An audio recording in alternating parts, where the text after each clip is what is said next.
मागच्या बऱ्याच दिवसांपासून चाललेला खटाटोप आज संपणार आहे।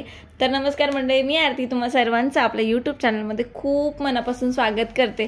तर तुम्ही सुद्धा वेट करत असणार की हिचं शिफ्टिंग कधी संपतंय नेमकं।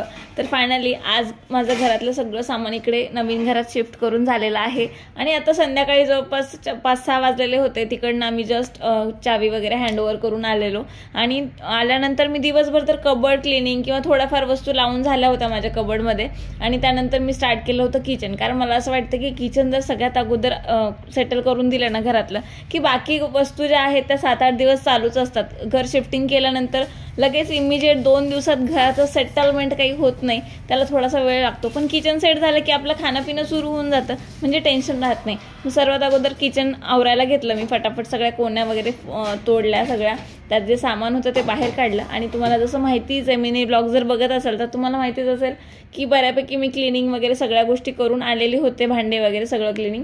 त्याच्यामुळे फक्त लावून द्यायचं काम होतं, अजिबातही डोक्याला टेन्शन घेण्याचं मला काहीच नव्हतं।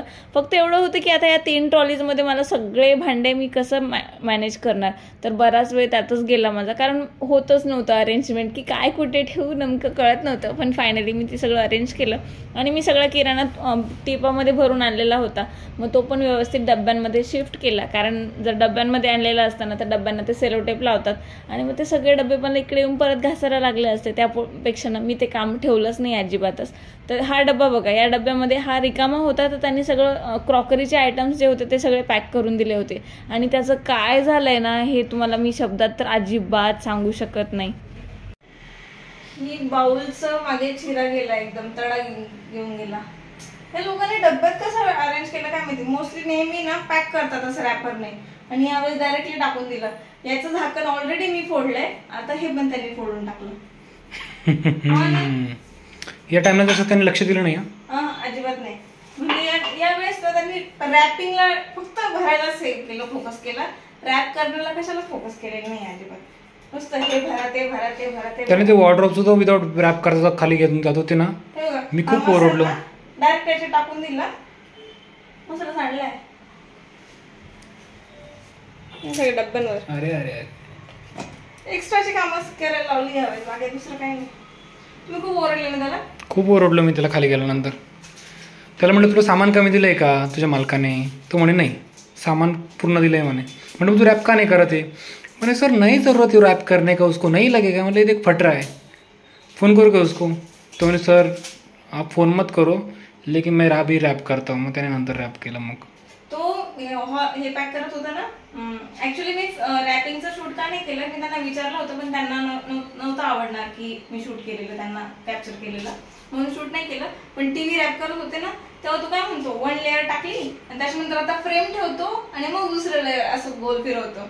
म्हटलं ती फ्रेम एक वेळ फुटली तर चालेल, मी अफोर्ड करू शकते, टीव्ही फुटलेला अफोर्ड नाही करू शकत। म्हटलं टीव्ही यू कांट अफोर्ड। 200 रुपयाची फ्रेम नाही रॅप केली नसेल तर आता करू तशीच घेऊन जा, फुटली तर मी नाही घेईल म्हटलं, पण टीव्ही नाही घेऊ शकत म्हटलं नाही। यावेळेस त्यांनी खूप लाईटली घेतलं पॅकिंग। त्यांना असं वाटलं इथे तर जायचंय। माझा कप यार जर का फुटला असेल।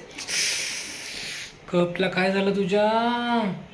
माझा फेवरेट कप आहे हा, जो मी मागे 2-4 महिने जवळपास तिकडे राहायला गेलो होतो, तिथे वापरलाच नाही, आता आपण वापरायला काढू छानपैकी। झाले का रॅपर काढून? झाले। पॅकिंग आणि अनपॅकिंग खूप डिफिकल्ट थिंग आहे। तुम्ही तर म्हणे आपणच करू।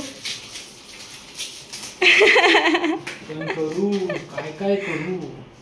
आता तर कलर निघून जाईल का त्याचा? नाही, मला वाटलं ते नाव टाकलंय ते निघून जाईल आता। झालं ऑलमोस्ट। आता फक्त हा एक टब राहिलाय, हे पाणी ओतून नाही, आज वापरून घेऊ हे पाणी आणि मग उद्या ठेवून देईल। तुमचा व्हिडिओ शूट खूप छान येतो बरं का, मस्त। ते ट्री पण दिसते माझं, मनी प्लांट। आणि इकडे हे एवढा पसारा राहिलाय, हे झालंय आता बऱ्यापैकी लावलंय। फक्त ते अरेंजमेंट मी फक्त उद्या परवाचं काम होईल एवढंच लावलंय, कारण मी नंतर व्यवस्थित किचन अरेंजमेंट करेल। सध्या फक्त काढून ठेवलं सगळं। आणि रिद्वी तर तिकडे झोपी पण गेली आहे, एकटीच झोपली आज। फायनली सगळं किचन सेटअप करून झालं, बऱ्यापैकी गोष्टी होत्या, त्या काही इतक्या क्विक झाल्या नाही. अशा व्हिडिओमध्ये दाखवते एवढ्या क्विक सगळ्या गोष्टी झाल्या असताना तर वाव किती छान झालं असतं सगळं. दीपकने मला दोन्ही रूममध्ये पडदे लावून दिले, कारण उद्या सोमवार आहे आणि त्याच्यानंतर मग उद्यापासून मला थोडंसं हेल्प कमी असणार. मी एकटीच सगळ्या गोष्टी करणार, तर ज्या ज्या गोष्टी त्यांना करण्यासारख्या आहेत त्या त्यांनी ऑलरेडी मला करून दिल्या.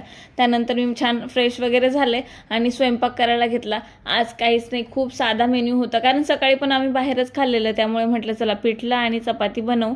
आणि तोपर्यंत ना इकडे हे जो स्प्रे आहे टॉयलेटमधला तर तो खराब झालेला, त्याला लिकेज होतं. तोपर्यंत दीपकने तो रिपेअर करून दिला.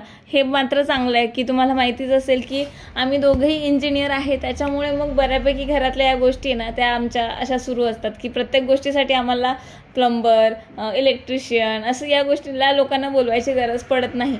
आणि माझा स्वयंपाक सुरू होताच, भाजी झाली होती, चपात्या करत होते, तोपर्यंत ना दीपकने एक जुगाडसुद्धा करून दिलं होतं. तो तुम्हाला मी पुढे दाखवेलच.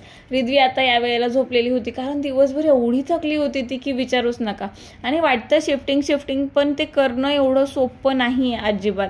म्हणजे 2 दिवसांच्या कामासाठी, म्हणजे एक दिवस पॅकिंगचा पकडू शकतो आपण आणि एक दिवस शिफ्टिंगचा, तर 2 दिवसांच्या कामासाठी 15 दिवस किंवा आपण एकंदरीत 1 महिनाभर आपण पूर्ण डिस्टर्ब असतो. 15 दिवस अगोदर आणि 15 दिवस नंतर असा पूर्ण आमचा जो स्ट्रगल होता घर शिफ्टिंगचा तो आता संपत होता. कारण माझं घर, मला असं वाटतं की माझं बेडरूम ऑलरेडी सेटल केलं मी दुपारीच, आणि आता राहिला किचन. आणि हॉलमध्ये तर असं काही स्पेसिफिक सामान नाही आहे माझ्याकडे.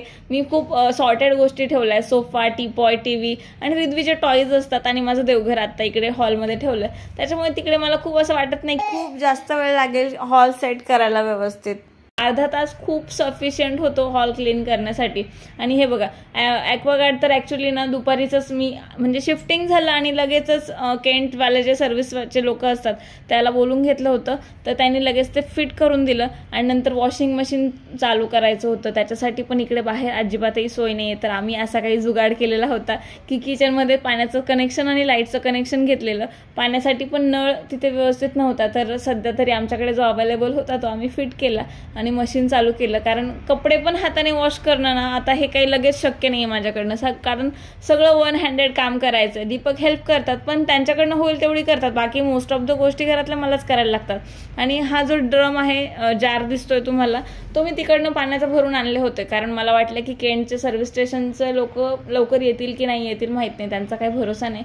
तर त्याच्यामुळे मग काय मी भरून आणलेलं पाणी, पण ते वेस्ट गेलं, कारण मला ना हा जार सुकवून लगेच ठेवून द्यायचा होता. तसं मी ते पाणी यूज करू शकत होते, पण ठीक आहे. मला असं वाटलं की उगाच आता किती दिवस मी तो पसारा बघू, कारण तो जार संपायलाही पूर्ण 1 दिवस जाईल, तो काही लगेच संपणार नाही. बरीच भांडी वगैरे हे तुम्ही बघतायत ते मी सकाळचं तुम्हाला व्हिडिओ दिसतोय हा, कारण रात्री मी जेवण करून झोपून गेले होते आणि सकाळी उठल्या सगळ्यात पहिले किचन ओटा आवरायला घेतला, कारण रात्री स्वयंपाक वगैरे केला सगळं तसंच पडलं. कारण दिवसभर एवढी थकली होती की अजिबातही मला हे वाइंड अप करून झोपायची इच्छा सुद्धा झाली नाही. जेवण केलं आणि डायरेक्टली बेडवर पडल्या झोप लागलेली. आणि ही जी भांड्याची पाटी आहे ना ती वॉश करायची राहूनच गेली होती, कारण एवढ्या गडबडीत सगळ्या गोष्टी केल्या, पण हे राहून गेलं होतं. म्हटलं चला आता हे तरी करू, म्हणजे माझ्या सगळ्याच गोष्टी किचनच्या क्लीन असतील. या घरात पण माझी किचनची रॅक तशीच पडली, कारण इकडे आता ट्रॉलीज आणि शेल्फ आहेत, तर किचन रॅकला नशीब की ठेवायला स्टोर रूम तरी आहे. नाही तर माझा असा प्रश्न पडला होता की अरे आता ती रॅक जर सांभाळायची वेळ आली तर ती कुठे ठेवणार, आणखीन घरात पसारा. पण असं काही झालं नाही. स्टोर रूममध्ये सफिशियंट, म्हणजे कूलर, रॅक वगैरे अशा बऱ्याच गोष्टी स्टोर रूममध्ये सेटल झाल्या. तर तुम्हाला माझा या घराचा टूर मी नक्कीच देईल. आणि याच नोटवर आता हा ब्लॉग मी इथेच संपवते. तुम्हाला पूर्ण ब्लॉग कसा वाटला हे नक्की मला कमेंट सेक्शनमध्ये सांगा. आणि आता शिफ्टिंगचे व्हिडिओज संपलेत, याच्यानंतर तुम्हाला याच घरातले नवीन व्हिडिओज बघायला मिळेल. ब्लॉग आवडला असेल तर लाईकसुद्धा करा. येते मी तुमच्यासाठी नवीन छान व्हिडिओ घेऊन. तोपर्यंत तुमची काळजी घ्या. बाय.